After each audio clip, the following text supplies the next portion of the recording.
Hello friends, तो ये हमारा लेक्चर 16वां होगा और ये जो हिस्ट्री का प्लेलिस्ट चल रहा है तो इसमें ये मेरा जो लेक्चर होगा ये 16वां होगा। और बहुत सारी चीज़ें मैं बता चुका हूँ और इसमें हम जो देखेंगे तो ये सेकंड जब विदेशी आक्रमण होता है उसको हम देखेंगे। तो मौर्य काल के बाद जो विदेशी आक्रमण होते हैं तो मैंने बताया था आपको, तो आप लोग कृपया इसको सीक्वेंस से देखते हैं। तो बहुत सारी चीज़ें मैं कंप्लीट यहाँ पे कर चुका हूँ। तो हिस्ट्री हम शुरू से देखते आ रहे हैं तो एक एक चीज़ कंप्लीट हो गया। तो पिछली वीडियो में मैंने आपको विदेशी आक्रमण में बताया था कि ईरानी आक्रमण और यूनानी आक्रमण सिकंदर के बारे में आपको बताया था, तो उसमें हम कंप्लीट कर चुके हैं वहाँ तक। तो वो जो आक्रमण हुआ था तो वो नंद वंश के काल में हुआ था आक्रमण सिकंदर का। तो उसके बाद फिर नंद वंश के बाद जो घानानंद रहते हैं उनको हारा, जो घानानंद रहता है उसको हारा के चंद्रगुप्त मौर्य साम्राज्य की स्थापना करते हैं मगध पे। तो मगध पे मौर्य साम्राज्य चलता है और मौर्य साम्राज्य जब पतन हो जाता है तो उसके बाद की स्थिति को अब हम देखेंगे। तो वो तो टाइम था कि जब मौर्य शासन चल रहा था तो सेल्यूकस निकेटर था वो आक्रमण किया था। उसके पहले जो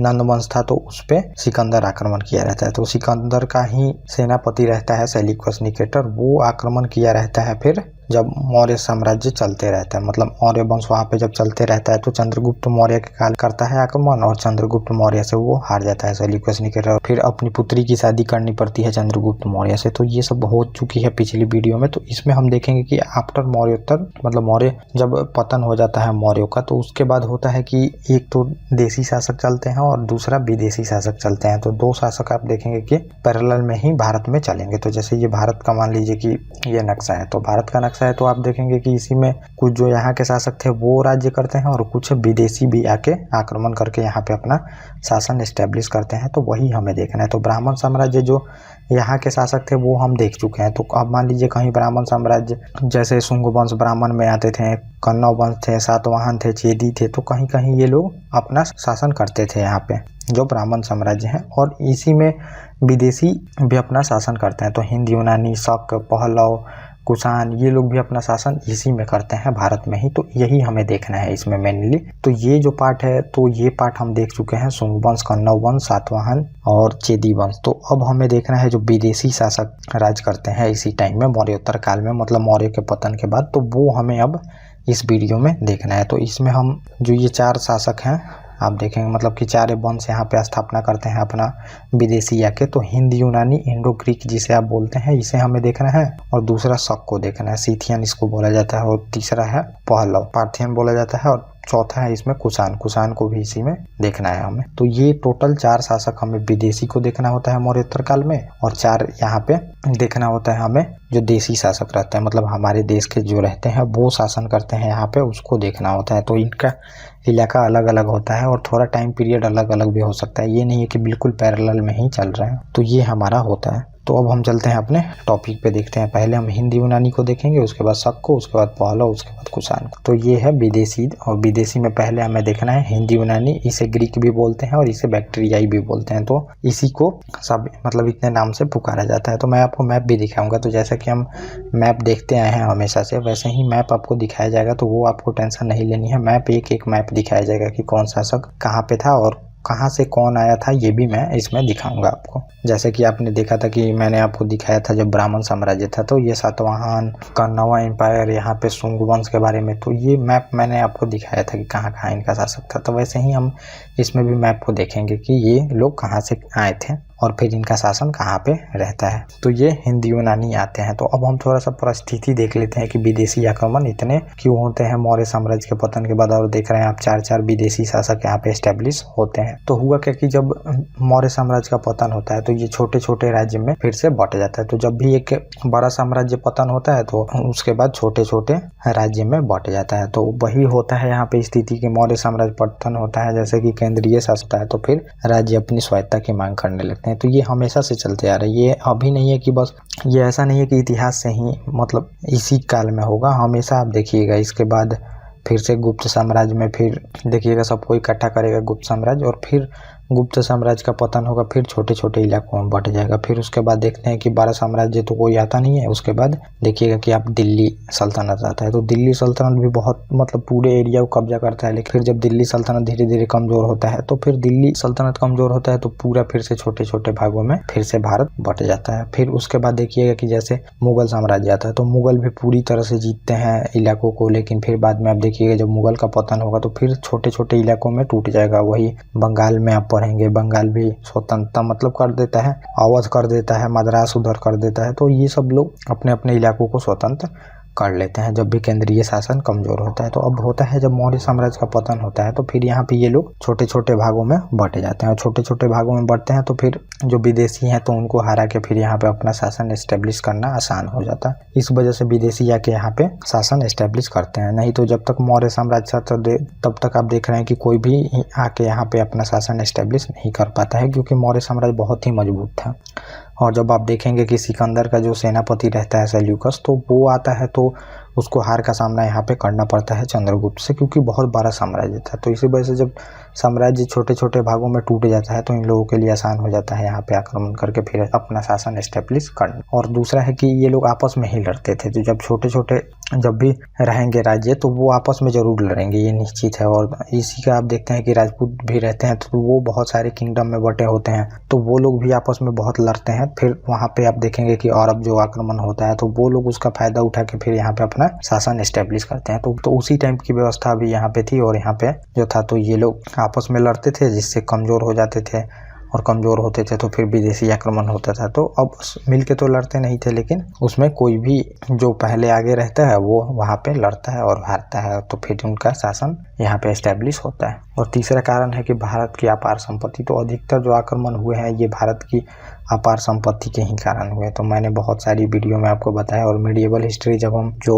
प्लेलिस्ट चल रहा है तो उसमें भी मैं आपको बहुत अच्छे से बताया हूँ जब अरब आक्रमण हो रहा है तो कैसे वहाँ पे अरब आक्रमण करते हैं, क्योंकि यहाँ पे इतनी मंदिर में संपत्ति रहती है कि जो शासक लूट के ले जाता है वो पागल सा हो जाता है। चाहे जो भी यहाँ पे आता है शासन करता है तो इतनी उसको संपत्ति मिलती है कि फिर वहाँ ले जाके वो अपने साम्राज्य विस्तार में यूज करता है उसको। तो अपार संपत्ति थी ही, इसी वजह से हमेशा से आक्रमण होते रहा है। एंसेंट इंडिया से लेके मिडिएबल मॉडर्न आप जहाँ भी देखेंगे वहाँ पे होते आए। और चीन जैसी दीवार आदि नहीं बनी थी यहाँ पे, तो चीन ने तो अपने किंगडम की रक्षा के लिए ये सब चीन में दीवार वगैरह बनाया था। तो चीन की दीवार लगभग 5वीं मतलब 500 जो होता है 400 उस टाइम में इसी ईसा पूर्व बनना शुरू हो गया था। तो वो तो अपना व्यवस्था कर लिया था अपने इलाकों को बचाने के लिए, लेकिन हमने ऐसी कोई व्यवस्था नहीं की। तो हिंदकुश पर्वत से बार बार आक्रमण उधर से होते थे, वहाँ पे पास है, तो हमने वैसी कोई व्यवस्था नहीं की, तो इस वजह से भी बार बार आक्रमण यहाँ पे होते थे। और साम्राज्य विस्तार की नीति, तो उस टाइम अभी ये सब मॉरल वगैरह चल नहीं रहा था। अभी भी देख रहे हैं कि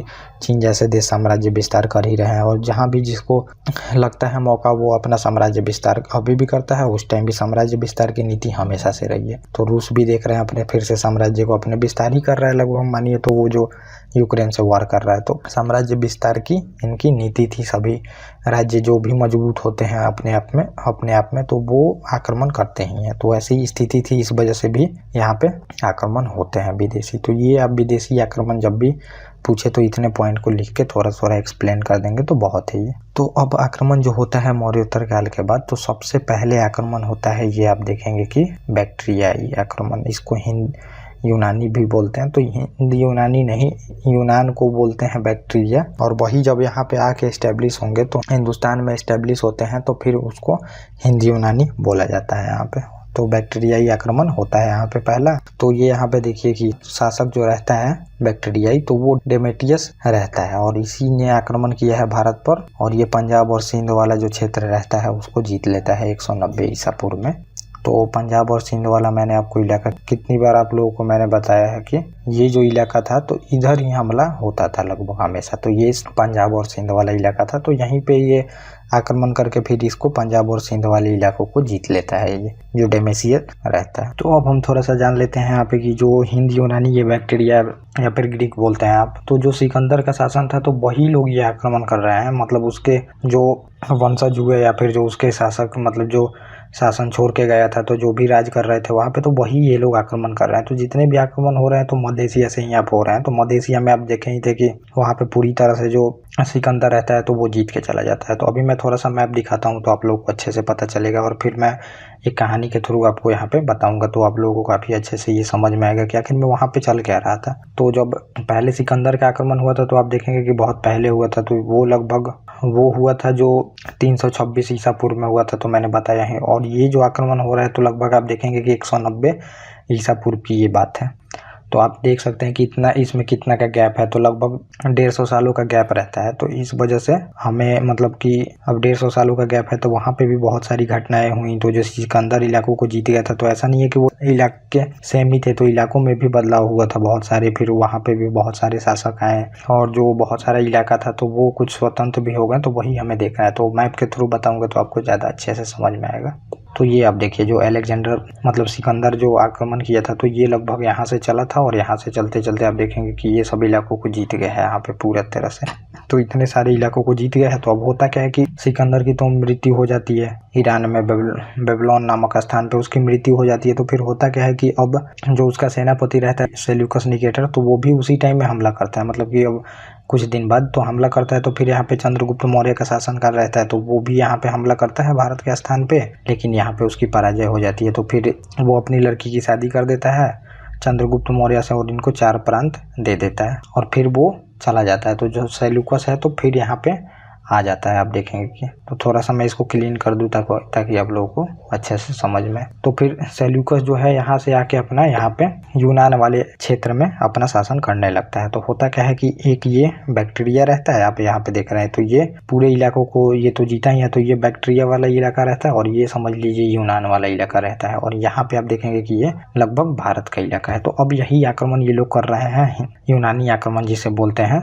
तो मौर्योत्तर काल के बाद जो मैंने बताया, तो यही यूनानी आक्रमण होता है। तो पहले आप इसमें देखेंगे कि अब इनका जो ये प्रांत है, तो अब थोड़ा सा आप यहाँ पे घटना को देख लीजिए कि यहाँ पे क्या होता है जब सिकंदर की मृत्यु होती है। तो सिकंदर की मृत्यु होती है तो होता क्या है कि जो सेल्यूकस रहता है, तो सेल्यूकस यहाँ पे अपना राज्यपाट चलाता है, और यहाँ पे एक जो सेनापति उसका रहता है वो यहाँ पे शासन चलाता है बैक्टीरिया वाले इलाकों पे। तो इतना सारे इलाकों को जो जीता है उसके, तो इसमें ये अपना शासन चलाता है इसमें। और तो अब ये लगभग 150 साल की घटना है। तो बहुत सारे यहाँ पे शासक चेंज होते हैं। तो सेल्यूकस मर जाता है, फिर सेल्यूकस का पुत्र होता है Seleucus I, Seleucus II, Seleucus तृतीय, ये इतने यहाँ पे शासक होते हैं नए नए। तो यहाँ पे भी बहुत सारे शासक चेंज होते हैं बैक्टीरिया वाले इलाकों में। तो बैक्टीरिया वाले इलाकों में जो चेंज होता है, और यहाँ पे एक जो शासक होता है वो डियोगेट्स होता है, डियोगेट्स नाम रहता है इसको। ये स्वतंत्रता की घोषणा कर देता है, मतलब बोलता है कि ये जो यूनान वाला इलाका है इसमें हम नहीं है, ये हमारा पूरा एक स्वतंत्र प्रांत है, चाहे स्वतंत्र देश है, ये बना लेता है अपने आप को, स्वतंत्रता की घोषणा कर देता है ये। मतलब सेल्यूकस यहाँ पे जो रहता है यहाँ से यूनान वाले क्षेत्र से, और ये बैक्टीरिया वाले क्षेत्र को ये स्वतंत्र घोषित कर देता है ये। और होता क्या है, अब इसका भी जो डियोडोटस रहता है, डियोडोटस आप मान लीजिए, ये जो रहता है डियोडोटस, तो इसका भी एक सेनापति रहता है। तो आप हमेशा से देखेंगे कि सेनापति ही क्या करता है, जो कि सेनापति के हाथ में ही मोस्टली मोर पावरफुल रहता है। तो सेनापति ही उसको पलट के फिर अपना शासन कर देता है। तो इसका सेनापति एक रहता है जिसका नाम रहता है यूथिडेमस। यूथिडेमस रहता है इसका सेनापति, आप यहाँ पे मानेंगे यूथिडेमस सेनापति रहता है इसका। तो इनको अपदस्थ कर देता है, डियोडोटस को अपदस्थ कर देता है, और फिर यहाँ पे आप देखेंगे कि अपने राज्य को पूरी तरह से स्वतंत्रता की घोषणा कर देता है। लेकिन यहाँ पे अब सेल्यूकस तृतीय का शासनकाल आ गया रहता है। तो इसका पुत्र मतलब कि होते हैं, फिर इसका भी पुत्र होता है। तो इसी वजह से सेल्यूकस इसका तृतीय नाम रहता है, सेल्यूकस तृतीय। तो अब इसका इलाका तो ये पहले भी रहता है। तो ये अब बोलता है कि यहाँ पे कि हम इन इलाकों को स्वतंत्रता की घोषणा नहीं देते हैं, यहाँ पे जो ये है ये मना कर देता है। और फिर इसको जो यूथिडेमस जो सेनापति अभी इसको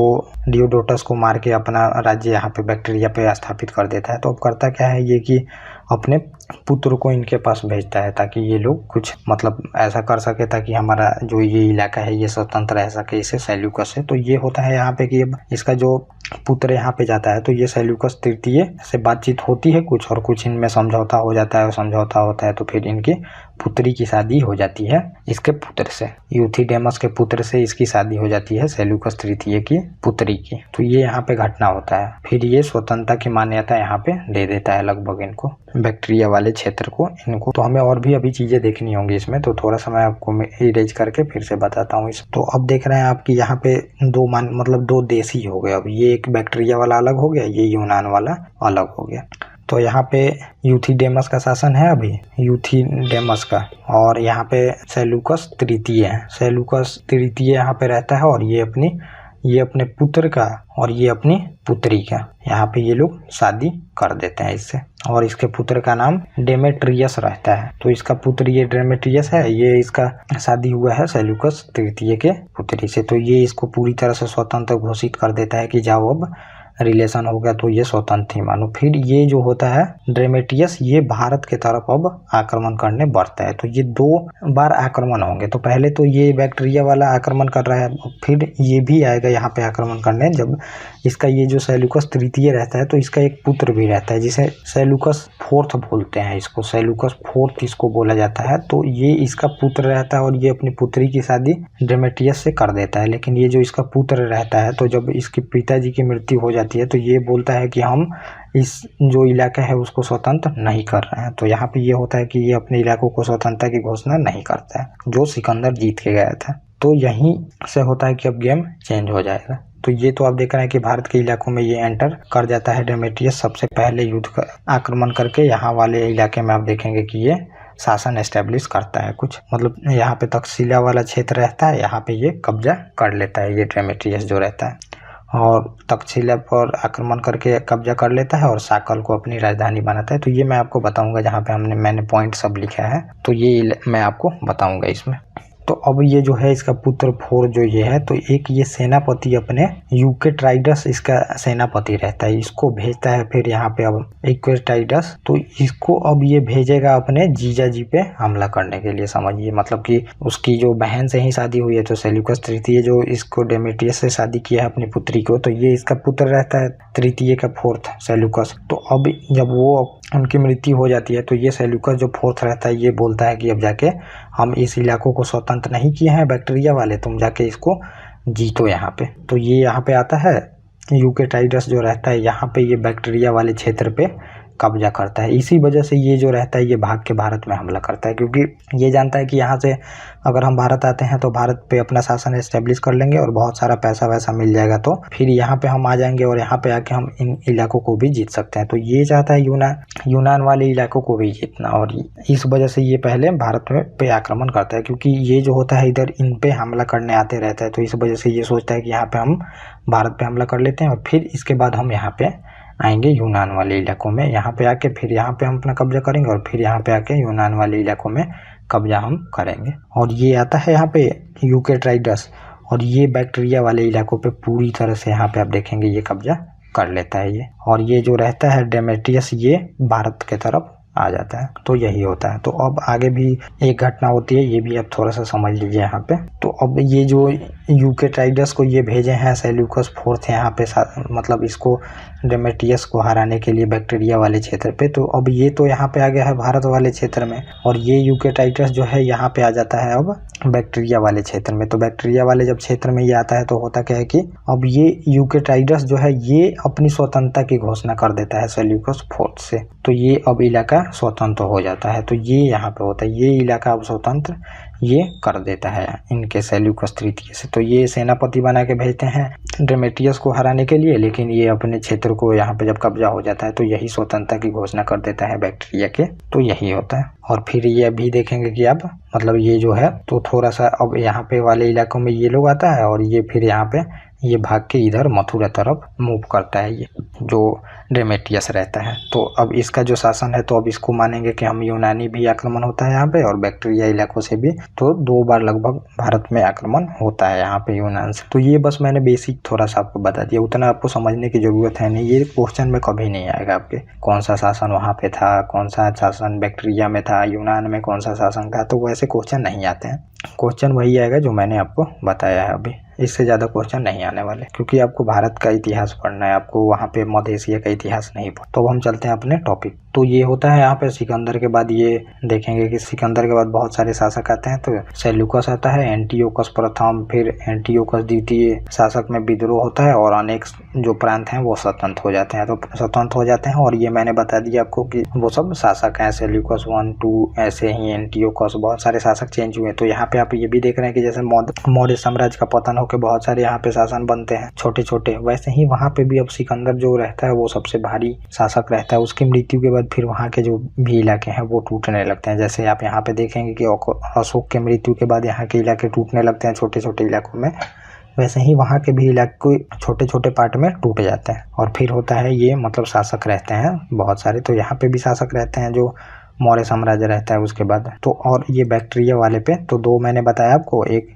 यूनान वाला और दूसरा बैक्टीरिया वाला। तो बैक्टीरिया वाले पे भी इतने शासक होते हैं, डियोडोटस 1 2, यूथिडेमस, डेमेटियस, ये 145 165 से लेके 145 बीच में मतलब बाद में, और मिनांडर। तो मिनांडर ही सबसे प्रसिद्ध रहता है, तो इसके बारे में ही थोड़ा सा आपको जानना होता है। यूक्रेटाइडस, एंटी अल्कीडस, तो इतने बैक्टीरिया वाले इलाकों पे शासक होते हैं और इतने आप देखेंगे कि ये यूनान वाले क्षेत्र पे शासक होते हैं। सिकंदर जहाँ पे से आया रहता है। तो ये इतना जान लिया आपने। और ये जो अपना राजधानी बनाते हैं तो ये लोग अपने साकल को राजधानी बनाते हैं और इन्हें ही हिंद यूनानी बोला जाता है। तो यूनान से आए तो हिंद में बसे, इस वजह से हिंदी और यूनानी को मिलके जो शासक चला उसे हिंदी यूनानी बोलते हैं, या फिर इनको बैक्टीरियाई भी बोलते हैं। तो मैंने बताया कि 2 बार होता है, तो वो एक बार पीछा करते आता है तो उसका भी उधर वाले इलाकों पे रहता है, उधर से ये जितना पीछा करता है तो इधर ये भारत के भीतर तक बढ़ते जाता है, जो कि डेमेट्रियस रहता है बैक्टीरिया वाला शासक, और यूनानी भी कहा जाता है इनको। और प्रमुख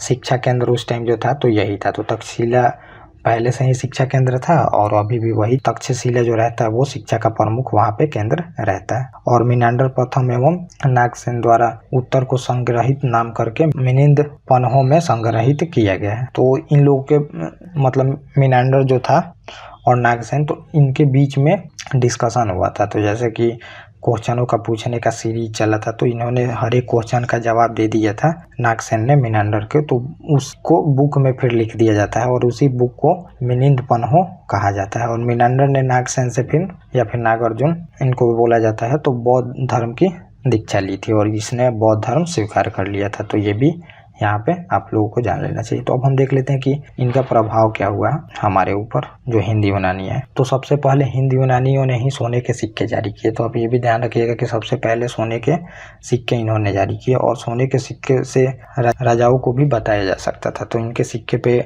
ऐसा सिक्का डालते थे और उस पे राजा का नाम वाम लिख देते थे सोने के सिक्कों पे। तो इस वजह से राजा को भी बताया जा सकता था कि इस टाइम में जब ये सिक्का डाला गया था तो इस राजा का शासनकाल चल रहा था। तो जैसे आज आप देखेंगे कि हमारे नोट पे साइन होता है RBI गवर्नर का, तो वैसे ही वहाँ पे मतलब इनका नाम लिखा रहता था शासक का। और पश्चिमोत्तर सीमा प्रांत में यूनान की प्राचीन कला चलाई, जिसे हेलेस्टिक आर्ट, और मतलब वहाँ हेलेस्टिक आर्ट था।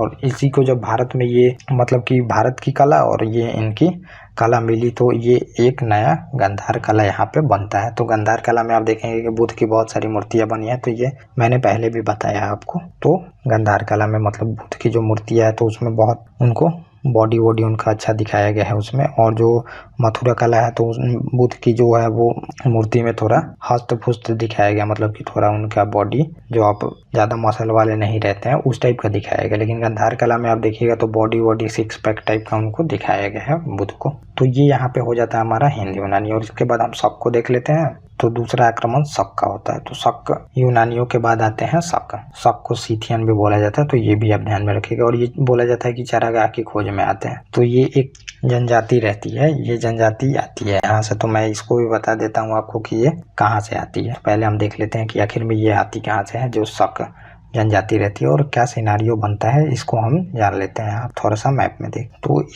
तो ये मैप आप लोग देखिए थोड़ा सा, यहाँ से आपको समझ में आएगा। तो ये यहाँ पे भारत रहता है, भारत यहाँ पे आप देखिएगा तो ये भारत है, और ये पाकिस्तान वाला इलाका भी भारत में ही रहता है। तो जो शक रहते हैं, तो अभी मैंने आपको बताया जैसे कि सिकंदर तो इस पूरे इलाकों को ऐसे जीता रहता है, और उसके बाद आप देख रहे हैं कि ये 2 भागों में बट जाता है। तो ये बैक्टीरिया वाला इलाका हो जाता है, और ये यहाँ पे आप देख रहे हैं कि यूनान वाला इलाका हो जाता है। तो 2 भागों में ये बट जाता है। तो अब हम देखते हैं कि फिर ये जो आक्रमण होता है तो करीब 100-150 साल बाद आप देखेंगे कि फिर शकों का आक्रमण होता है। शकों का तो अब ये माना जाता है कि शक जो रहते हैं तो शक एक जनजाति रहती है और जनजातियों को माना जाता है कि ये चीन के इलाकों से आए रहते हैं। तो यहाँ पे ये भी माना जाता है जो कजाकिस्तान तजाकिस्तान ये सब इलाका आप देखते हैं इधर से भी कुछ लोग बोलते हैं कि आया रहता है, लेकिन मेनली चीनी ग्रंथ में इसको लिखा गया कि ये लोग चीन से ही आते हैं। तो चीन से आप देखेंगे कि ये भारत का इलाका है और इसके बाद ये तिब्बत का इलाका है। तो तिब्बत का मतलब इधर से आप समझिए कि ये चीन के इलाकों से ये लोग इधर आते हैं। और ये जितने भी शासन रहते हैं यूनान के शासन, तो यूनान के बारे में बताया, तो अभी ये पूरी तरह से ये लोग नष्ट हो गए रहते हैं। यहाँ पे बैक्टीरिया वगैरह भी ये भी इलाके नष्ट हो गए रहते हैं। मतलब कि अब ये नष्ट कैसे हुए हैं इसकी कोई जानकारी नहीं है। तो जो मैंने आपको यूनान के बारे में पढ़ा है तो अब इसकी कोई जानकारी नहीं है कि आखिर में ये नष्ट कैसे होते हैं, या शक आके इसको नष्ट करते हैं या फिर अपने आप में लड़के नष्ट होते हैं, लेकिन ये नष्ट हो गए रहते हैं। और यहाँ पे अब जो ये शक जनजाति है तो यहाँ पे पहले ये आती है। तो ये आप देखेंगे मध्य एशिया वाला क्षेत्र, तो ये आप एशिया के साइड वाला क्षेत्र देखेंगे, पश्चिमी इलाकों वाला क्षेत्र, तो यहाँ पे पूरी तरह से शकों का शासन एस्टेब्लिश रहता है। और शक भी वहाँ की एक जनजाति के वजह से भागते हैं, वो बहुत ही खूंखार जनजाति रहती है। तो ये बैक्टीरिया वाले इलाके पे कब्जा कर लेते हैं और जो शक भागते हैं जिसके डर से, तो उसको हम जान लेते हैं वो कौन सा जो जनजाति था जिसके वजह से शक वहाँ से भागते हैं। उनको शकों को वहाँ परेशान किया जाता है तो वो अपने इलाकों की मतलब रहने के लिए खोज में वहाँ से भागते हैं। तो यहाँ पे एक यूची जनजाति रहती है, यूची जनजाति वो बहुत ही खूंखार रहती है। तो यूची जनजाति के वजह से डर के फिर शक यहाँ पे भागते हैं बैक्टीरिया वाले इलाकों में। तो यूची जनजाति वहाँ पे रहती है तो बहुत सारी इनको परेशानियों का सामना करना पड़ता है। इस वजह से जो ये शक रहते हैं तो ये नए इलाकों को खोज में जहाँ पे शांति हो तो ये बैक्टीरिया वाले इलाकों पे यहाँ पे आ जाते हैं, थोड़ा सा यूनान वाले इलाकों पे भी मिलके, तो ये यहाँ पे शासन करते रहते हैं जो शक रहते हैं। तो मैं थोड़ा सा मिटा के बताता हूँ आपको।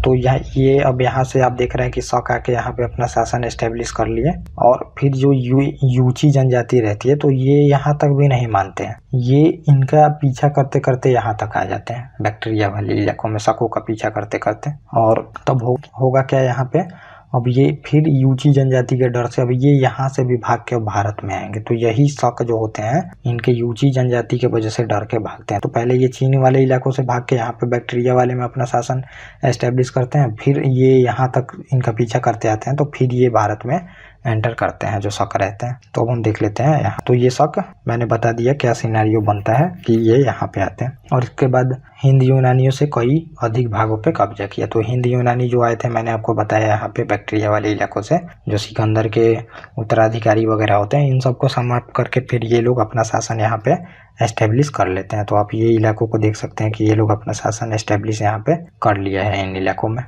और जो ये शक थे तो ये 5 शाखाओं में बट के आए थे। तो ये 5 शाखाओं में आए थे, ये नहीं है कि एक बार में आए थे, ये लोग समझिए कि 5 शाखाओं में आए थे यहाँ पे। तो जैसे जैसे वहाँ पे वो लोग अत्याचार करते थे वैसे वैसे ये यूची जनजाति वाले वैसे वैसे ये लोग भारत में भाग के आते थे। तो ये करीब 5 शाखाओं में आके यहाँ पे रहते थे। और हर जो सभी शाखा थी उनकी राजधानी भारत से अफगानिस्तान के अलग अलग भागों में थी इनकी राजधानी। तो इनकी 5 शाखाएं थी, तो पांचों की राजधानियां भी थी और वो इन्हीं इलाकों में थी जो मैं बता रहा हूँ आपको। ये अफगानिस्तान वाला इलाका हुआ और ये भारत वाला इलाका होके इतने दूर में ये लोग शासन करते थे अपना। तो पहली जो शाखा थी वो अफगानिस्तान वाले क्षेत्र में बस जाती है, दूसरी जो शाखा इनकी रहती है तो ये पंजाब वाले क्षेत्र में बसती है, और तीसरी शाखा इनकी मथुरा के तरफ बस जाती है। ये आप देख रहे हैं मथुरा वाले इलाकों में तीसरी शाखा इनकी बट जाती है। और जो चौथी शाखा रहती है तो वो पश्चिम वाले क्षेत्र में ही रह जाती है, और 5वीं शाखा दक्कन के तरफ अपना प्रभाव जमाती है। तो ये यहाँ पे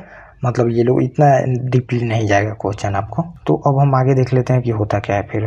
तो प्रथम राजा जो था इनका शकों का मो था, मो प्रथम राजा था इनका, और ना यहाँ पे कोई राजा का प्रतिशोध हुआ और ना कोई जनता का प्रतिरोध हुआ। तो आप इन इलाकों में देखेंगे तो यहाँ पे ना कोई जनता वगैरह रोक पाई इनको और ना कोई राजा यहाँ पे मेनली था जो इनको रोक पाए भारत में एंटर करने से। तो इस वजह से ये आसानी से आ जाते हैं ये लोग। और प्रमुख जो शासक है वो रुद्रदमन होता है इसका। 130 ईस्वी से लेके 150 ईस्वी तक इसका शासन चलता है रुद्रदमन का। और ये सिंध के कोकण, नर्मदा घाटी, मालवा, गुजरात तक फैलाता है अपने शासन को। तो आप देखेंगे कि ये यहाँ तक अपने शासन को फैला देता है, ये जो यहाँ का इस इलाकों का ये राजा रहता है रुद्रदमन। तो रुद्रदमन का आप लोग नाम याद रखिएगा। तो ये जो कटिवार का अर्ध शुष्क जो क्षेत्र रहता है उसमें एक मशहूर जो झील रहता है उसको जीर्णोद्धार कराता है। तो ये मौर्य काल में बना था। ये मौर्य शासन भी आप देखेंगे कि इससे सफाई वफाई कराते हैं। तो जीर्णोद्धार मतलब कराता है कि उसका साफ सफाई कराता है।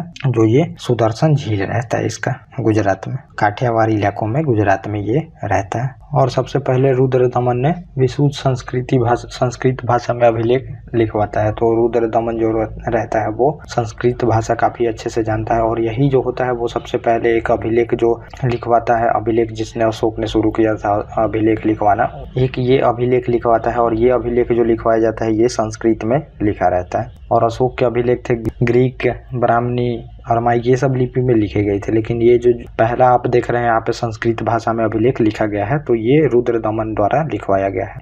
और ये जो अभिलेख है तो ये जूनागढ़ अभिलेख नाम है इसका और इससे हमें मौर्य काल के बारे में जानकारी मिलती है। तो ये जूनागढ़ अभिलेख से मौर्य काल के बारे में जानकारी मिलती है। तो मौर्य साम्राज्य के जो भी स्थितियां वगैरह हैं तो इस पे लिखी गई है अभिलेख पे। तो उससे हमें मौर्य काल के बारे में जानने में अच्छा से पता चलता है। और होता क्या है कि एक स्थानीय राजा रहते हैं जो वो शकों को 58 ईसा पूर्व में हरा देते हैं। तो जो शक रहते हैं तो एक स्थानीय राजा रहता है तो वो शकों को हरा देता है और फिर हरा के जो ये करते हैं तो एक कैलेंडर चलवाते हैं विक्रम संवत के नाम से, मतलब जीतने की खुशी में। तो शक बहुत ही अपने आप में पावरफुल माने जा रहे थे वहाँ पे। लेकिन एक स्थानीय जो राजा रहता है वो हरा देता है इनको और वो इस हराने की खुशी में मतलब करता है कि एक कैलेंडर जारी करता है जिसे विक्रम संवत बोला जाता है।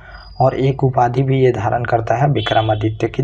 और ये जो धारण करता है उपाधि तो फिर ये बाद में जाकर बहुत ही लोकप्रिय होती है। और गुप्त शासन में देखेंगे कि बहुत लोग ऐसे उपाधि धारण करते हैं। और चंद्रगुप्त द्वितीय सबसे अधिक विख्यात जो था वो विक्रमादित्य था। तो ये समझ लीजिए कि ये जो आपको कैलेंडर जारी किया गया है तो ये 58 BC में जारी किया गया है। 58 BC मतलब क्या समझ रहे हैं, बिफोर ईसा मसीह के जन्म के पहले की ये बात हो रही है। तो अब आपको एक ईस्वी आने के लिए उसमें 58 प्लस करना पड़ेगा तब आइएगा आप इसमें ईस्वी में। तो वैसे ही होगा तो एक ईस्वी ये माना जाएगा। तो आप समझ लीजिए इतना 58 वर्ष पीछा चल रहा है। तो अभी आपको जैसे कि आज का दिन निकालना हो तो विक्रम संवत के कैलेंडर से जब आप निकालिएगा तो उसमें क्या करिएगा, आज के दिन में मतलब आज का जो ईयर है 2022 जैसे मान लीजिए तो 2022 में आपको 58 जोड़ना पड़ेगा तब जाके आप विक्रम संवत के दिन से, तो आज के दिन में जो भी है तो वो 58 वर्ष जोड़िएगा तो वो विक्रम संवत का डेट आ जाएगा, क्योंकि 58 वर्ष ये पीछे चल रहा है। और ये नेपाल के कैलेंडर में यूज किया जाता है। ये जो आप देखते हैं विक्रम संवत तो ये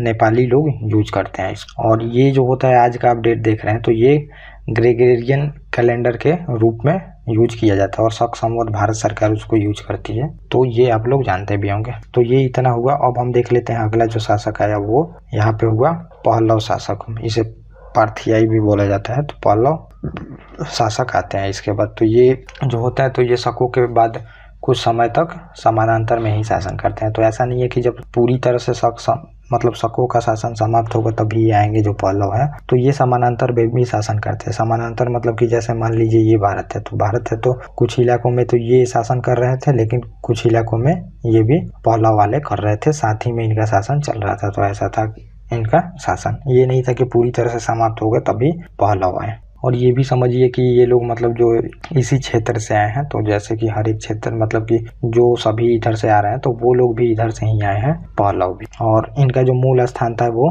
ईरान था। तो ईरान मूल स्थान था तो उधर से ही हर एक बार आक्रमण हुए हैं भारत पे। तो इनका भी आक्रमण उधर से ही होता है और मूल स्थान इनका ईरान ही होता है। और यूनानियों ने शकों के विपरीत समानांतर भारत में छोटे भाग पे शासन किया। यूनानियों और शकों के विपरीत मतलब कि यूनानी और जो शक होते हैं उनके विपरीत इन्होंने अपना शासन किया एक छोटे भाग पे। इनके समानांतर में ही ये लोग शासन करते हैं यहाँ पे। और इसका प्रमुख जो प्रसिद्ध राजा हुआ तो गोंदो फर्नेज हुआ था। और इसके शासन काल में एक सेंट टॉमस नामक ईसाई धर्म प्रचारक थे, वो भारत आए थे ईसाई धर्म के प्रचार के लिए। तो ये बस इतना पॉइंट आप इसमें याद रखिएगा। तो अब हम आगे देख लेते हैं इसमें कुषाण। तो ये थोड़ा सा आप लोग मैप देख लिए। ये है आपका इंडो बैक्टीरियन वाला एम्पायर यहाँ पे एस्टेब्लिश होता है, जो सबसे पहले मैंने आपको बताया। तो ये यहाँ पे एस्टेब्लिश होता है। और इसके बाद ये शक का आप देख सकते हैं, शकों का जो होता है ये शासन कहाँ पे एस्टेब्लिश करते हैं भारत में। तो आप देख सकते हैं कि ये जो है हिंद यूनानी शासक, ये जब सबसे पहले आते हैं तो इनका बड़ा एरिया। और अब आप देखिएगा कुषाणों का ये एरिया रहता है। तो यहाँ से लेके आप देखेंगे कि पूरे इधर ऊपर वाले क्षेत्र में पाकिस्तान पूरा लेते हुए ऊपर तक का क्षेत्र इन्होंने कब्जा किया था और इस पे अपना शासन चलाते हैं। तो कुषाण, तो अब हम देख लेते हैं कुषाणों के बारे में। कुषाण 2री शताब्दी ईसा पूर्व में ये आते हैं, एंटर करते हैं भारत। तो अब थोड़ा सा कुषाणों के बारे में जान लीजिए। इसके लिए हमें फिर से उस मैप पे जाना पड़ेगा जब मैंने आपको शकों के बारे में बताया था, तो वहीं से आप लोगों को इसमें अच्छे से पता चलेगा कि ये कहाँ से आए थे। तो ये मैंने आपको बताया था शकों के बारे में। तो आपको बताया था कि ये जो शक थे इधर मैंने बताया था चीन वाले इलाके की तरफ से इधर पे आए थे और इनको यूची जो जनजाति थी इन्होंने मार के भगाया था, यूची जनजाति। तो फिर इधर शक आते हैं और यहाँ पे मधेशिया बैक्टीरिया वाले क्षेत्र में आप देखेंगे कि शक जो रहते हैं ये अपना शासन एस्टेब्लिश करते हैं। लेकिन अब होता क्या है कि उस टाइम आप देखे थे कि जो यूजी जनजाति वाले फिर इधर शकों को खदेड़ते हुए आए थे और फिर यहाँ जब बैक्टीरिया वाले क्षेत्र में यूजी जनजाति आती है तो फिर शक भाग के भारत में आते हैं और भारत में अपना शासन एस्टेब्लिश करते हैं। तो अब जो ये यूची जनजाति बैक्टीरिया वाले क्षेत्र में है, तो अब ये देखेंगे कि यही पूरी उठ के आ जाती है भारत में शकों के बाद। जो शकों को पीछा करते आई थी बैक्टीरिया में, वहां से चीन वाले क्षेत्र से, अब ये जनजाति सीधे भारत में आ जाएगी शकों के बाद। मतलब अब आप ये भी समझ सकते हैं कि शकों का पीछा करते करते ये भारत में एंटर हो जाते हैं कि हमारे जो भगाए हुए लोग हैं वो राज कर रहे हैं भारत में, तो हम क्यों नहीं कर सकते हैं। यही करके ये लोग समझिए यहाँ पे आ जाते हैं भारत में और फिर ये लोग अपना शासन एस्टेब्लिश करते हैं और इन्हीं को कुषाण बोला जाता है। तो अब हम देख लेते हैं अपने यहाँ पे। तो मैंने बताया है कि यूची तथा तोकरी जनजाति के लोग ये थे, ये खानाबदोश थे। जैसा शक खानाबदोश थे वैसे ही ये भी खानाबदोश थे और ये शकों का पीछा करते वहाँ बैक्टीरिया वाले इलाके में आते हैं। तो बैक्टीरिया वाले इलाके से शक यहाँ पे आ जाते हैं भारत में और फिर ये लोग कुछ दिन बाद जो होते हैं यूची जनजाति वाली ये फिर भारत में आ जाते हैं और भारत में आके फिर कुषाणों का ये शासन एस्टेब्लिश करते हैं। चीन से पहले ये लोग निकल के मधेशिया उधर से आते हैं बैक्टीरिया वाले क्षेत्र में और फिर भारत में आते हैं। तो ये मैंने आपको बताया भी। और मध्य एशिया से आते समय इन्होंने शकों को पराजित किया और भारत में आए। तो शकों को वहां पे पराजित ये करते ही हैं और फिर भारत में आते हैं। तो शक यहाँ पे भी भाग के आए थे, तो ये लोग यहाँ पे भी शकों को परेशान करने वाले इंटेंशन से ही आते हैं यहाँ पे। तो ये होता है यहाँ पे। और अब हम आगे देख लेते हैं कि क्या होता है। और ये भी जो थे ये 5 कबीलों में आए थे। तो जैसे जैसे मन किया वहां से उठ के आए ये लोग। तो 5 कबीले में ये आते हैं, खानाबदोश लोग रहते हैं, ये 5 कबीलों में आते हैं। लेकिन जो सबसे प्रमुख रहता है वो एक कबीला होता है और वही शासन यहाँ पे एस्टेब्लिश करता है। तो जो भी कबीला मजबूत होता है वही शासन अपना स्थापित कर पाता है। तो ये होता है यहाँ पे। और वही जो कबीला था तो उसको कुषाण हम बोलते हैं। और वो स्थापित कौन करता है इसको, तो कुजुल जो कटफिसेस रहता है वही प्रतापी राजा बनता है। तो स्थापना देखिए इसका जो कुषाण वंश है इसकी स्थापना कुजुल कटफिसेस करता है। और लेकिन प्रतापी जो राजा आप देखेंगे तो ये कनिष्क रहता है इसका कुषाण वंश का। और इसकी जो राजधानी होती है वो पुरुषपुर होती है, पेशावर। द्वितीय राजधानी इसकी मथुरा में होती है। तो द्वितीय राजधानी जैसे आप समझ सकते हैं कि आज भी आप देखेंगे तो दिल्ली तो हमारी राजधानी है, लेकिन सेकेंड राजधानी हम मुंबई को बोलते हैं। वैसे ही सेकेंड राजधानी होती थी जहाँ पे व्यापार वगैरह अच्छे से होता है। और फिर इसके बाद जो शासक आते हैं कनिष्क के बाद ये भीम कटफिसेस आते हैं और ये सबसे पहले सोने के सिक्के जारी करते हैं, मतलब चलाते हैं यहाँ पे। और ये जो रहते हैं ये शैव धर्म के उपासक रहते हैं। तो आप समझ सकते हैं कि मतलब ये लोग एक तो कबीलियाई थे लेकिन यहाँ पे आके ये लोग शैव धर्म को मान रहे हैं यहाँ पे भारत में। और कनिष्क जो रहता है ये 78 AD में राजा बनता है और राजा बनने की अपनी खुशी में ये फिर देखते हैं एक कैलेंडर चलाता है जिसे शक संवत कैलेंडर बोला जाता है। और भारत सरकार द्वारा इसको प्रयोग में भी अभी लिया जाता है इस कैलेंडर को। गद्दी पर बैठते समय ये मतलब उसकी खुशी में समझिए कि इसको जारी करता है शक संवत कैलेंडर। तो ब्रिगेडियन कैलेंडर से आप मानेंगे तो देखेंगे कि आप 1 ईस्वी से हम मानते हैं, लेकिन ये जो कैलेंडर है तो आप देख रहे हैं कि 78 ईस्वी से है। तो अब इसमें आने के लिए जो भी आप जैसे 2022 चल रहा है तो अब 2022 में उस टाइम तो प्लस कर रहे थे, लेकिन यहाँ पे आपको एक्चुअल इस डेट पे आने के लिए ये आगे चल रहा है तो 78 इसमें से माइनस करना पड़ता है। तो ये आप लोग ध्यान में रखिए। तो जो भी अभी डेट चल रहा है उससे 78 इसमें माइनस करना पड़ता है शक संवत में। और जो वो विक्रम संवत चला था शकों ने जो चलाया था उसमें आपको प्लस करना पड़ेगा। तो ये आप लोग ध्यान में रखिएगा इसमें। और इसका जो होता है ये शुरुआती माह चैत्य होता है जो ये शक संवत होता है। मतलब जो पहला माह जैसे आप देखते हैं कि इसमें जनवरी होता है तो वैसे ही इसमें चैत्य माह से शुरुआत होती है। और ये 21 या 22 मार्च से इसको डेट में माना जाता है जो ये माह शुरू होता है। मतलब ये चैत्य जो माह है ये 21 या 22 मार्च से प्रारंभ होता है और फागुन जो होता है ये इसका अंतिम माह होता है। तो ये आप लोग ध्यान में इसको रखिएगा। और जो रेशम मार्ग रहता है वो कनिष्क द्वारा ही यहाँ से कर लगाया जाता है चीन पे। तो आप जब देखेंगे तो यहाँ पे जैसे ये समझ लीजिए, यहाँ पे आपको बताता हूँ, ये रेशम मार्ग रहता है, यहीं से होके ये जो रहता है चीन जो यहाँ से होता है, यहाँ से होके मध्य एशिया में जाता है, भारत से होके यहाँ से जाना पड़ता है उसको। तो फिर कनिष्क के शासन काल में यहाँ पे वसूलता है चीन से कर, और फिर इनकी प्रसिद्धि बहुत बढ़ती है, तो बहुत ज़्यादा कर यहाँ पे इनको प्राप्त होता है इससे। और आज आप देखेंगे कि चीन जो वही रेशम मार्ग जो है सिल्क रूट जिसे बोलते हैं, वही वो फिर से चालू करना चाहता है अपने मार्ग को, मतलब बेल्ट एंड रोड इनिशिएटिव। वो अपने पहले के जो ये सब व्यापार के मार्ग होते हैं उसी को अभी चालू करना चाहता है, क्योंकि यहाँ से बहुत उसको व्यापार होते हैं। तो यही होता है यहाँ, और ये कनिष्क द्वारा किया जाता है, इस पे टैक्स लगा के बहुत ज़्यादा पैसा कमाया जाता है। और सबसे जो शुद्ध सोने के सिक्के होते हैं वो कनिष्क द्वारा ही जारी किए जाते हैं। और बौद्ध धर्म भी ग्रहण करता है, तो जो कनिष्क रहता है ये बौद्ध धर्म स्वीकार भी करता है, और सबसे शुद्ध सोने के सिक्के भी ये जारी करता है। और चौथी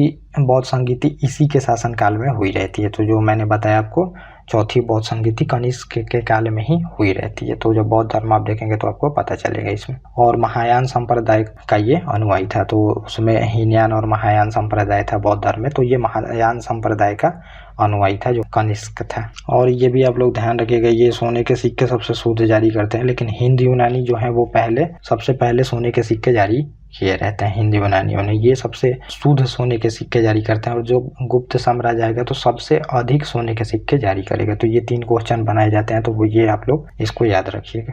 और चौथी बौद्ध संगीति मैंने आपको बता ही दिया है, वो कुंडलवर कश्मीर में हुई थी। और जो यहाँ पे आप देखिए कनिष्क के राज्य कवि जो थे वो अश्वघोष थे, और इन्होंने बौद्धों का रामायण बुद्ध चरितम की रचना की है। तो बौद्ध धर्म का रामायण जिसे बोला जाता है बुद्ध चरितम को, तो इसकी रचना जो है ये कनिष्क के राज्य कवि अश्वघोष ने ही किया है। और भी इनके दरबार में बहुत ही प्रसिद्ध लोग रहते थे, तो वसुमित्र, पार्श्व, नागार्जुन, महाचेत, संगरक्ष, ये कुछ इनके दरबार में थे, तो ये प्रसिद्ध लोग रहते थे। तो अब इनकी रचनाएं भी हैं कुछ प्रसिद्ध, तो ऐसे हुए नहीं होंगे, कुछ ऐसा काम किए होंगे तभी तो प्रसिद्ध हुए होंगे। तो यही हमें देखना है कि आखिर में ये कौन से क्षेत्र में कौन प्रसिद्ध था इसमें। तो पहला हम देख लेते हैं नागार्जुन जो होते हैं, ये भारत के आइंस्टाइन भी कहे जाते हैं, और माध्यमिक का जो सूत्र है इन्होंने ही बताया है, और इसी से सापेक्षता का सिद्धांत भी पता चलता है। तो माना जाता है कि आइंस्टाइन से पहले इन्होंने सापेक्षता का सिद्धांत दे दिया था। और शून्यवाद का भी इन्हीं को मतलब माना जाता है कि शून्यवाद की भी खोज नागार्जुन ने ही की थी। तो यही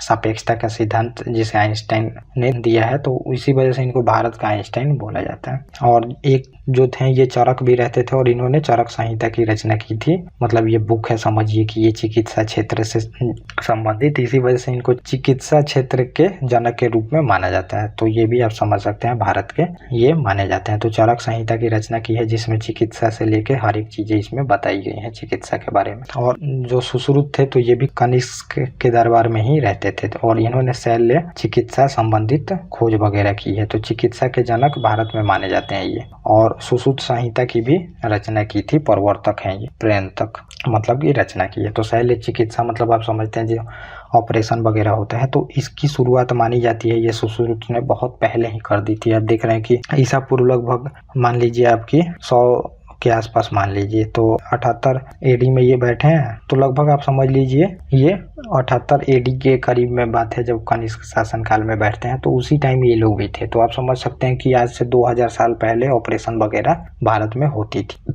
और जो कनिष्क हैं ये 202 ईस्वी में इनकी मृत्यु हो जाती है अंतिम। और कनिष्क का जो मतलब कुषाण वंश का अंतिम शासक जो रहता है वो वासुदेव रहता है। तो यहाँ से ये कुषाण वंश खत्म होता है हमारा। तो अब हम इसमें देख लेंगे कि मध्य एशिया से जो संपर्क होता है तो इसका प्रभाव क्या पड़ता है। तो हम टोटली इसमें प्रभाव देखेंगे सबका मिला के। तो ये आप लोग ध्यान में रखिएगा, ये नहीं होगा कि ये अलग अलग प्रभाव आपको बताए जाएंगे। तो अलग अलग प्रभाव आपको हिंद यूनानियों का बता ही दिया गया है। तो इसमें हम मेनली शक और कुषाण से संबंधित देखेंगे। तो पहले मैंने हिंद यूनानी जो शासक आए थे बैक्ट्रिया से और यूनान से, तो उसका मैं बता चुका हूँ। अब हम इसको देखेंगे शक और कुषाण का प्रभाव क्या होता है भारत पे। तो वही हम इसमें देखेंगे, मध्य एशिया से संपर्क का प्रभाव हमारे पे पड़ता क्या है। तो पहला है कि फर्श, छत, ईंटों, दीवारों का निर्माण होने लगा। तो अब माना जाता है इन्हीं के आने से जो था फर्श का, छत का, ईंटों की दीवारों का, मतलब ईंटों से घर बनाए जाने लगते। तो आप देखेंगे चंद्रगुप्त मौर्य का जो महल रहता है तो ये महल बिल्कुल लकड़ी का रहता है। तो अब यहीं से माना जाता है कि जब ये लोग आते हैं इसके बाद जब मौर्योत्तर काल के ही हैं ये लोग, तो अभी से फर्श वगैरह ईंट वगैरह का प्रयोग यहाँ पे किया जाने लगता है। और दूसरा है कि घुड़सवार सेना का बेहतरीन उपयोग ये लोग किया। तो घुड़सवार जो सेना थी तो उसको अब ये लोग सुदृढ़ करते हैं और देखेंगे कि अब घोड़ों का महत्व धीरे धीरे बढ़ते जाएगा। तो पहले हाथी का महत्व था हमारे यहाँ, लेकिन अब देखेंगे कि हाथी का महत्व कम होते होते घोड़े का महत्व ज्यादा हो जाएगा। और पीठ पर सीट वगैरह घोड़े के यही लोग लाते हैं रखने का, ये सब लगाम जो घोड़े का लगाम होता है, घोड़े को बस में करने के लिए लगाम वगैरह लगाया जाता है, तो उन सब का भी प्रयोग यही लोग शुरू करते हैं यहाँ पे भारत में। और पगड़ी, पतलून, लंबे कोट वगैरह, कैप, हेलमेट, जूते, यही सब ये लोग लाते हैं। तो लंबे लंबे जो जूते आप देखते हैं, लंबे लंबे कोट जो होते हैं, पगड़ी, पतलून वगैरह, ये सब पैंट वगैरह पहनने का तो हम लोग में यही लोग लाते हैं यहाँ पे जूते वगैरह पहनने का। तो जूता कोई वहाँ पे खराउ वगैरह हम लोग पहनते थे इसमें, तो ये यहाँ पे आता है यहाँ पे। और सिंचाई सुविधा, रोमन साम्राज्य से व्यापार भी बढ़ा तो उधर के इलाकों से, क्योंकि उधर भी उन्हीं लोगों का शासन था, तो फिर उधर से रोमन साम्राज्य से व्यापार बढ़ा, सिंचाई सुविधा ये लाते हैं, अच्छी अच्छी नहरों का खुदाई यहाँ से चालू हो जाता है फिर। और कुषाण राजाओं को ईश्वर का पुत्र भी कहा जाता था, तो जो कुषाण राजा होते थे तो इनको ईश्वर का पुत्र भी कहा जाता था। और तानाशाही प्रणाली थी इनकी, वंशानुगत दोहरा शासन भी रहता था। जैसे कि मान लीजिए दो भाई हैं एक राजा के, तो अब समझिएगा कि दोनों राज करते थे लगभग, ऐसा था। और बिल्कुल तानाशाही शासन था, ऐसा नहीं था कि जनता वगैरह की कुछ उसमें चलती वगैरह थी, तो ये होता था। और कुषाण फिर गंधार और मथुरा कला और मध्य एशिया जैसे कला के कई स्कूल का भी निर्माण कराते हैं। तो गंधार कला रहता है इधर, मथुरा कला विकसित होती है। तो ये मैं आर्ट एंड कल्चर में बताऊंगा और पहले भी मैं कितनी बार आपको बता चुका हूँ। तो ये सब बहुत सारी स्कूल वगैरह का निर्माण ये लोग करते हैं जो वहाँ पे रहता है मध्य एशिया में, तो वहीं से आए रहते हैं। तो ये लोग फिर यहाँ पे स्कूल वगैरह भी लाते हैं, बहुत सारे जो कला के स्कूल रहते हैं वहाँ पे। तो बैक्टीरिया वाले क्षेत्र पे, ईरान वाले उधर से, तो बहुत सारी स्कूल वगैरह का भी ये निर्माण कराते हैं। और गंधार कला जो रहती है वो मथुरा तक ये लोग ले जाते हैं उसको। तो गंधार का प्रभाव मथुरा पे भी आप देखेंगे कला पे, तो वो कला संस्कृति में मैं आपको बताऊंगा। और यूनानियों द्वारा ही पर्दे का प्रयोग, भारतीय रंगमंच में ड्रामा शब्द की उत्पत्ति भी यही लोग करते हैं। यूनानी शब्द के ड्राचिमा से ये शब्द की उत्पत्ति हुई है हमारे यहाँ ड्रामा शब्द। तो ड्रामा आप जो देखेंगे कि बहुत सारे मतलब त्योहार वगैरह या फिर दशहरे वगैरह में ये सब चीज़ें होते रहती हैं, जैसे ड्रामा वगैरह। और फिर ये जो रंगमंच वगैरह ये सब वहीं से आया है हमारे ऊपर रंगमंच पे। और पर्दा वगैरह गिराना, आप देखेंगे कि रंगमंच में पर्दा गिराना, उठाना, ये सब चलता है। फिर नए नए किरदार वहाँ पे दिखाए जाते हैं, तो ये सब की शुरुआत फिर वहीं से मानी जाती है। और कनिष्क के काल में दो शैलियाँ विकसित होती हैं, गंधार शैली, मथुरा शैली। और ये जो थी तो ये यूनानी कला से प्रभावित थी जो गंधार शैली थी। तो गंधार शैली के बारे में आपको पहले बता ही चुका और मथुरा कला के बारे में बता चुका हूँ। तो आपको सीक्वेंस से वीडियो देखना होगा, बार बार ये सब चीज़ें नहीं कराई जा सकती हैं। और फिर जब मैं आर्ट एंड कल्चर पढ़ाऊंगा तो बताऊंगा। और कनिष्क के संरक्षण भी दिया और शकों ने भी संरक्षण दिया इनको। तो ये नहीं है कि इन शैलियों का संरक्षण इन लोगों ने नहीं दिया, इन लोगों ने भी इनका संरक्षण दिया। तो कुषाण ही सर्वाधिक शुद्ध सोने के सिक्के जारी करते हैं और ताम्र रजत के भी सिक्के जारी करते हैं। ऐसा नहीं है कि बस सोने के सिक्के शुद्ध जारी करते हैं, सर्वाधिक शुद्ध सोने के सिक्के जारी करते हैं। ऐसा नहीं है कि सर्वाधिक जारी करते हैं। तो अब सिक्कों से भी रिलेटेड मैंने यहाँ पे लिख दिया आपको। भारत में सर्वप्रथम हिंद यूनानियों ने सोने के सिक्के जारी किए हैं। तो हिंद यूनानी जो रहते हैं शासक, वो सबसे पहले सोने के सिक्के जारी करते हैं, लेकिन सबसे शुद्ध सोने के सिक्के जारी करते हैं वो कुषाण रहते हैं। और गुप्त शासन सर्वाधिक सोने के सिक्के चलवाते हैं। तो मात्रा में सबसे ज्यादा इनकी रहती है और क्वालिटी में सबसे ज्यादा कुषाण की अच्छी है। और सबसे पहले जो किया है वो हिंद यूनानियों ने सोने के सिक्के चलाए हैं भारत में। तो ये आप समझ सकते हैं। और ये भी याद रखिएगा सातवाहन शासकों में सोने के सिक्के नहीं चले हैं। सातवाहनों में आप देखेंगे चांदी, तांबा, शीशे और प्रोटीन के सिक्के चले हैं। तो आपको सातवाहनों में शीशे के सिक्के यहाँ पे पूछ दी जाती है। तो शीशे का सिक्का ये याद रखिएगा कि सातवाहन शासक चलाते हैं। और सर्वप्रथम ईरानी शासक डेरियस प्रथम जो रहता है वो 522 से 486 ईसा पूर्व में भारत के कुछ भागों को अधीन करता है। तो ये फैक्ट के लिए याद रखिएगा, ये सबसे पहला जो पूछे तो ये आपको डेरियस प्रथम के बारे में आपको बताना पड़ेगा क्वेश्चन। तो ये हमारा यहाँ पे जो मौर्योत्तर काल रहता है ये कंप्लीट होता है। इसके पहले ब्राह्मण साम्राज्य कंप्लीट हो गया और जितने विदेशी शासक थे तो यहाँ पे हमने देख लिया हिंदी, यूनानी, शक, पहल और कुषाण, ये चार हमने देख लिया। तो ये चार ही विदेशी रहते हैं और चारों को मैंने आपको बहुत ही अच्छे से बता दिया है। तो ये हमारा मौर्योत्तर काल कंप्लीट हो जाता है। और इसके बाद अब हम देखेंगे कि जो कुषाण के सामंत ही रहते हैं वो अब जाके गुप्त शासन का एस्टेब्लिश करेंगे वहाँ पे। तो ये अब हम इसके बाद गुप्त शासक को एस्टेब्लिशमेंट देखेंगे और गुप्त शासन से रिलेटेड जो भी चीज़ें हैं वो मैं आपको बताऊंगा इसमें। तो ऐसे ही ये सीक्वेंस हमारी एंशिएंट इंडिया की कंप्लीट होगी। उसके बाद भी बहुत सारी वीडियो आएंगी और बहुत ही कॉम्प्रिहेंसिव वे में मैं चाह रहा हूँ कंप्लीट होने का। तो हर एक चीज़ आपको लिख के मिलती है ताकि नोट्स वगैरह ना बनानी पड़े। तो कृपया आप लोग इसको सीक्वेंस से देखते हैं और बाकी हम अब मिलेंगे अपने नेक्स्ट टॉपिक में। Okay guys, thank you.